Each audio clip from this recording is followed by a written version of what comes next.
Hey, James Mulvaney here, back with another video. Now, if you've just launched your radio station, or maybe you've had a radio station for some time, and you don't feel like you're maximizing your reach, you're not getting as many listeners as you want, you don't find you're getting as much traction as you want in your genre or niche. Well, if that's you and you want to find out how you can grow your presence online and attract a wider audience, stay tuned for today's video because it's exactly what you need.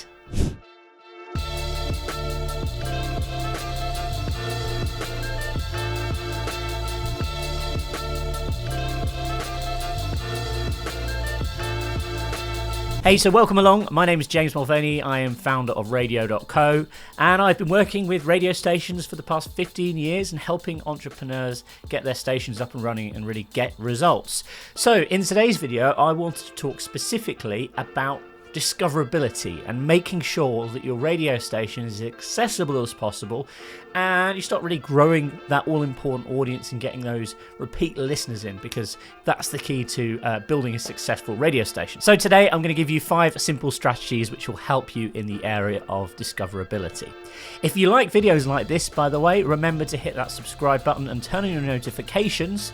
You know the drill. So you always get updates from me because I'm releasing videos specifically about online radio, broadcasting, podcasting, entrepreneurial excellence and marketing all the time on this channel. So yeah, hit that subscribe button. Okay, so thing number 1, this is possibly the most important part of running a radio station. It is your website. It's your digital presence, and ultimately it's your home on the internet. Now here is what you shouldn't do to begin with.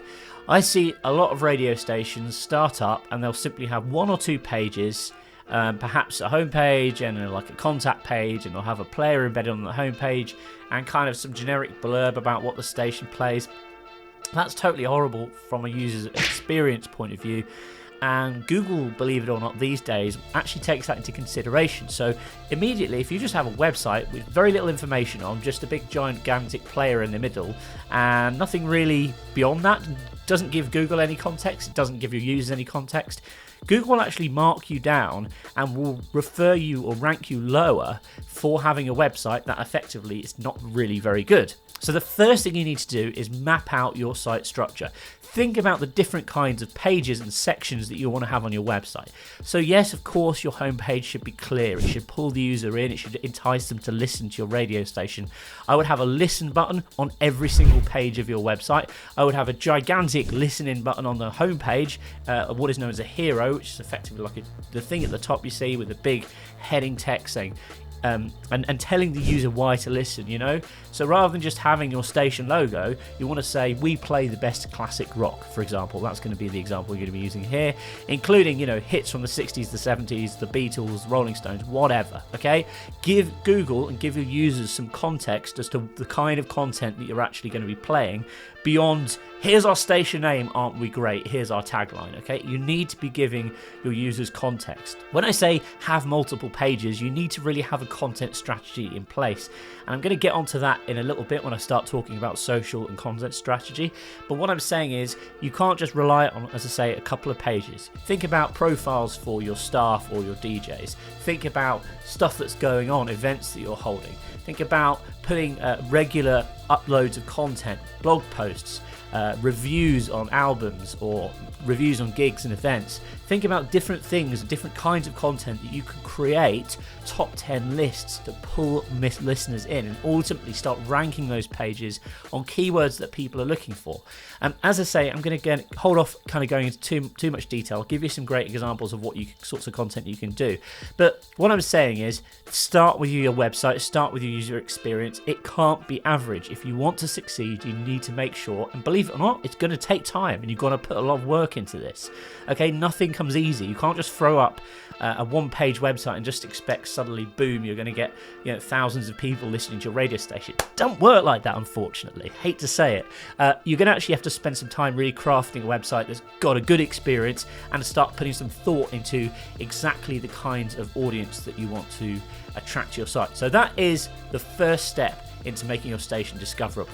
Okay, so the second step on our action plan today is add your station to as many internet radio directories as possible. There's a few key reasons to do this. Number one, it generates traffic to your stream directly. Sometimes people are actually looking on directories for specific types of music to listen to. Let's say in our example, we're using classic rock. People might be going into radio directories and looking at the classic rock category to find stations that sound appealing to them. The other reason is it will generate backlinks to your website. This kind of goes back to the first point in terms of user experience and making sure your website's good. In order to start ranking on Google, you actually need to make sure you've got links coming back to your website, and by submitting to different directories, it's a great way to actually start generating some links back to your website. And finally, it helps you become discoverable on different devices. So for example, quite often things like smart TVs or Wi-Fi sort of powered internet radio, smart speakers, these kinds of Internet of Things type of devices, smart devices that have access to radio directories will pull in that source of information from the directory. So you need to make sure that you're listed on as many as possible. I've done another video specifically talking about directories. In fact, I've put together a list of over 30 different radio directories that you can submit to. I'll put a link to that other video here. I'd say keep watching this because some of the next steps that I'm going to be talking about are kind of more crucial than I think than directories. However, maybe bookmark that video for watching for another time. The third step to making your station discoverable is, and this is something I'm so passionate about, but I see people doing it so wrong time and time again, is social and content strategy. If you do not have a social media and content strategy for your radio station, you are going to fail. Or maybe you're not going to fail, but you're not going to be getting the audience that you could potentially be getting if you really nail this. Now, there are so many examples of stations that get this absolutely right, and I find it incredible that more online radio stations don't model what the big boys are doing. So if you look at, I don't know, Kiss 100 in America, or BBC Radio 1, or Absolute Radio here in the UK, or find stations that are big in your country and that you look up to and think, wow, do you know what, I'd like to be like these guys. Take what they're doing on social media and duplicate it for your own radio station. It's really that simple. So for example, I regularly see Radio X, which is kind of like a rock station here in the UK. They're posting stuff on social media. They're posting stuff on their website. For example, like, this album was number 1 10 years ago. Who remembers it? Or they might say, here are the top 10 greatest rock albums of all time. If you post that as a blog post, that is going to generate what is known as organic traffic. Google will pick up on that, and Google loves content like that. So if you write regularly about sort of like, here's the top 10 Foo Fighters songs, or, you know, the top 10 classic rock songs, might be Beatles, or it might be Rolling Stones, whatever, or top 10 albums of all time. Content like this is super easy to create, okay, because you're passionate about whatever type of music that you're playing already. It doesn't really take long to just curate a list of, top 10 lists, or go back and look at the charts from, 1975 and find out what the top 10 songs were in, July 1975, or whatever it might be that relates to the kind of audience that you're trying to create. And people stumble across this content, and of course those people are music fans. They're looking to listen to classic rock or Rolling Stones or whatever it is that you're playing. If you can use that as a method to drive traffic from Google and from social media to your radio station, those people are the kinds of listeners that you want to attract. This is so simple, but I can't stress how many radio stations I just see completely neglecting this. They're just posting stuff on social media that's just constantly saying, listen to our radio station, listen to our Yeah, of course, people are going to listen. But if you can entice people to your account and you can get people to engage with your content by posting stuff that they're passionate about, of course that's going to generate listeners. Just constantly reminding people to tune in to DJ Doswaz because he's on at 5 p.m. is not really a social media strategy, and it's not going to necessarily generate you more listeners. But if you're saying, check out these great hits, who remembers this song? Instigate that nostalgia, or talk about, if you're playing cutting edge music, this band are up and coming. Get them to retweet you. Make sure you're tagging people, tagging artists, tagging fan accounts on your social media posts. Make sure that if you're posting content on your website, you're also posting that to social media. It's about creating this critical mass of interesting stuff that's relevant to the audience that you want to attract to your radio station. And it is really that simple. I'm going to be putting together a course on this in the near future, which will go into super detail and give you some kind of cheat sheets and some examples of exactly how you can implement this strategy and how I see the big radio stations really killing it by doing this. But you can go out and do your own research, just look at what other stations are doing and just try and basically take some of their ideas and implement them into your own strategy. It's not necessarily copying and pasting or stealing their ideas, but you're actually just modeling what they're doing and putting it into your marketing strategy, because ultimately that's what this is all about. You've got to have a marketing strategy for your radio station if you want to succeed and if you want to start growing your audience. Another thing which I see lots of stations don't bother with is email. Okay, so on your website you want to have a newsletter, you want to have a VIP club or an insiders thing that people can join and they can get access to bonus content, they can get access to updates, what's going on your radio station, maybe competitions, giveaways, and give people a reason to sign up to your email list. But it's really important that you start building that list of email addresses, because those are going to be your avid fans. They are going to be your repeat listeners. They're going to be people who are coming back to your station time and time again, and you need to know who they are. And if you start building an email list, you've got their name, you've got their email, you can even maybe ask them some other questions, find out when their date of birth is and give them a birthday reward. There's a bunch of stuff you can do. But again, I see very few radio stations bothering with this. If you look at any website in the tech startup space, look at my companies, radio.co, matchmaker, podcast.co. Our websites are covered in email capture forms. That's because we want to build that relationship with potential customers or people who are interested in the services that we are providing. And it's exactly the same when you're building a radio station. Make sure you start building that email list.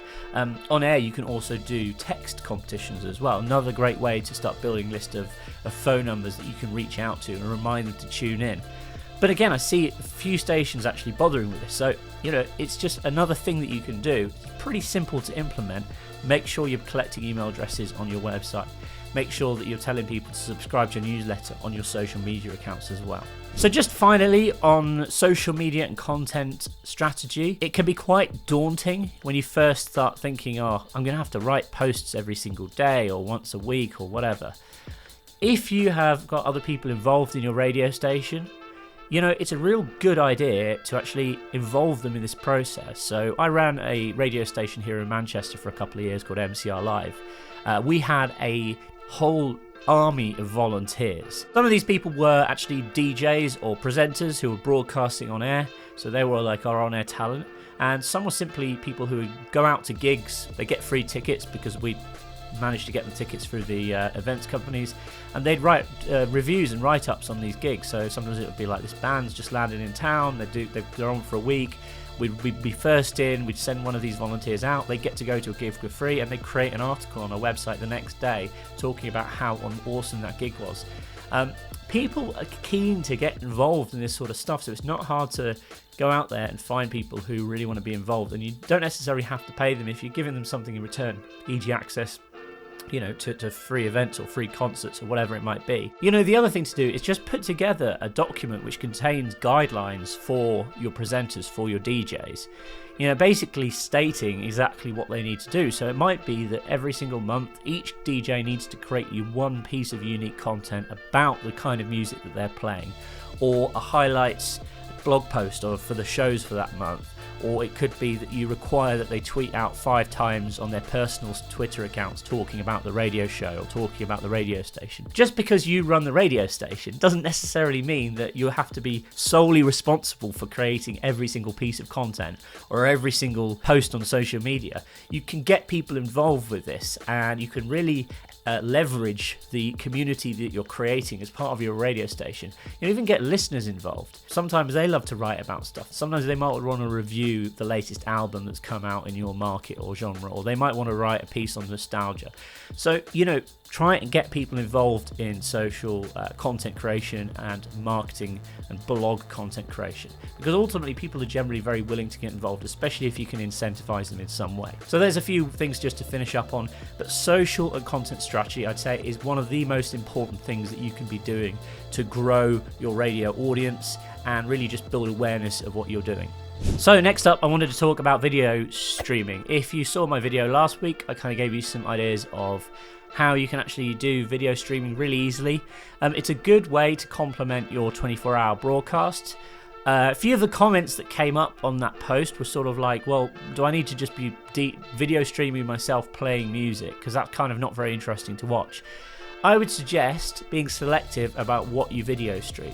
A lot of the platforms, so for example Facebook and YouTube, you might run into issues with copyright protection.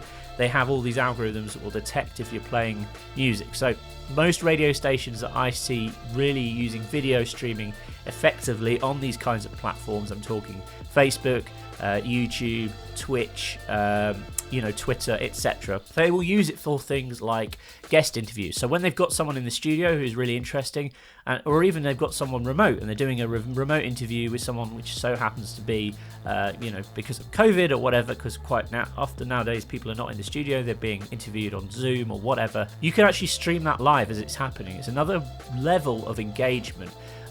Another thing it's really good for is actually just doing live Q&A with your audience, so getting people involved in stuff. All of these platforms, when you're broadcasting live on the video, they actually have the ability to comment, so you can see in real time your listeners interacting with you and providing feedback. So be creative about how you can use this. As I say, video is another good thing to do. I'll put a link up above for the video I created last week, but it's focusing more on the tools that you can use to actually do live streaming. But it's something else that you can add to your repertoire of tools to make more people aware of you. Ultimately as well, when these videos go out, so let's say you do an interview, it's half an hour long, that's now a half an hour piece of content which sits on your YouTube channel, sits on your Facebook page, that people can go and watch again. It's about creating a multi-channel strategy and thinking about how you can take what you're doing on air and also relay that to other platforms as well. Okay, so my final piece of advice today is create partnerships. You don't have to go it alone, and as I mentioned earlier when I was talking about content creation, if you're just running a radio station and it's just you, there are lots of things to do and you only have so many hours in your day, and particularly if you're doing it as maybe to begin with a side project with a view of kind of going full time or turning it into a business, you sometimes have to leverage other people. Now partnerships can be anything from perhaps forming alliances with maybe like grassroots artists, so bands that are up and coming, or it could be if you're focusing on the local area, what bands are coming out of your local town or your city, what's the up and coming coolest artists that, and giving them a platform to share their music. We were fantastic about doing this with MCR Live. If you go and check it out, all the videos are still on YouTube. We do some awesome sessions with some up and coming artists, some of which are now pretty big and well known established artists. But if you can get in there from the early days and kind of leverage the fact that they're up and coming, they are more than often happy to talk about your radio station. They'll share their interviews. If you record them doing a gig or you have them in your studio doing a live session, they will share that with their subscriber base. Their subscriber base are often very, very good listeners for your station as well, because if you're playing them, the chances are they'll like what the other stuff is that you're playing as well. But don't think about just limiting your partnerships to music, or artists, singers, whatever. There's other stuff you can do too. As a radio station, you can go and partner up with local brands. So for example, we did a live event with a local brewery. I'll put some clips so you can see. It was pretty cool. They had like this big warehouse. We sort of turned it into a like a bar for the evening. We had our DJs and our presenters, our resident DJs, going up and just doing their thing on the decks. We had lots of beer being sold by them. It was a really cool brand activation. We did another event, which was a museum, and this was in conjunction with Pioneer, who are a manufacturer of electronic equipment. You'll see Pioneer CDJs being used all the time. And we actually had a DJ underneath a huge T-Rex skeleton, which was amazing. Totally cool, right? And it's about just basically forming these alliances and just thinking outside the box. It could even be like going to a food market, like if you've got street food festival that's happening in your local area, they often will have a DJ at the front. Form a partnership with them, send your DJ along, broadcast live from the actual event itself. Again, you can do this pretty much from anywhere now. If you're using radio.co especially, it makes it so easy to broadcast from anywhere to anywhere. All you need to do is bring on a laptop, or we have an iPhone app or an iPad app, so you can even just do it from a phone if you wanted. Just route the output of the decks into your phone and broadcast that out to your radio station. It's great to you could pull people aside and do live interviews. But think about how you can activate your radio station. What like services or what events are happening in the local area? Bars, restaurants, as I say, outdoor things that need music or have music or need entertainment. There are so many ways that you can connect your radio station to other brands, and they'll be more than happy to get you involved. If you're going to be promoting them on air, and they're going to be promoting you in the flesh, for lack of a better phrase, so you're physically at that event, you've got a presence there, you get some banners made, people who aren't aware of your radio station suddenly become aware of you. If you're perhaps a very genre-focused radio station, look at festivals, look at gigs that are going on. There are tons and tons of opportunities out there. Doesn't have to necessarily mean you're paying the money to sponsorship. It's about partnerships. It's about saying, how can our two brands sync up, do something together that's going to be mutually beneficial, and in turn will both help us either generate revenue by selling beer or whatever, doing some revenue share, or getting sponsorship in, or it's just simply raising awareness of the radio station by doing these events and by doing these partnerships. We even used to partner up with a convenience store, like a trendy kind of cool hipster local hangout, and we ran a few events in there. We had like 100 people turning up each time, which was awesome, and it was great for them because they had a kind of coffee shop stroke bar, so they sold some beer. We had a space that we could run an event which we didn't have to pay for. It would be good for the listeners because they get to mingle and meet each other, and really it was a great way of doing a brand activation. So there we go. There are my strategies, which I think if you follow, pretty much guarantee that you're going to be able to build a very successful radio station with a large following. It's about thinking about what sort of music you're playing, how that relates to your audience, and how you can go out and attract more audience who are into the kind of thing that you're trying to do. Go out there and kill it. If you've got any questions or comments, I'd love to hear them. If you'd like to see any other videos like this, or if you have perhaps want me to go into any more detail on any of the subjects I've talked about today, the comments are below. You know the deal. I love to hear from you guys. And if you've enjoyed today's video, you found it useful, I'd really appreciate if you give me a big thumbs up. That's it. Bye for now. What makes the difference between a successful radio station and a failed project? Well, after working with tens of thousands of broadcasters over the past 15 years and helping lots of people start their own radio stations, I see the same mistakes being made time and time again. So what I've done is I've put together a guide called the 5-Step Radio Startup Checklist, which really covers everything from concepting your radio station to marketing it. And this guide, I believe, will make the difference between you having a successful venture with longevity and creating something that doesn't quite hit the mark. Go and grab your copy now for free at jamesm.com/radio. Just enter your name and your email address and I'll send it over to you straight away. You're going to find it really useful. There's tons of information there which will help you with concepting and launching your brand and bringing it to market.